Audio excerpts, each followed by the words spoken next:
பான முத்திரை.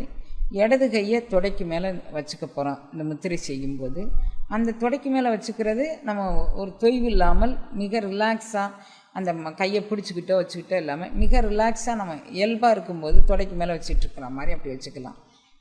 இந்த விரலில் உண்டான 3 விரல்களையும் உள்ளங்கையை நோக்கி மடித்து கொள்கிறோம். கட்டை விரலை இந்த நெடுவிரலுக்கு மேலே இதை வச்சுக்கிறோம். இது மாதிரி ஆட்காட்டி விரல் மட்டும் மேல் நோக்கி இருக்குது, ஆகாயத்தை நோக்கி இருக்குது.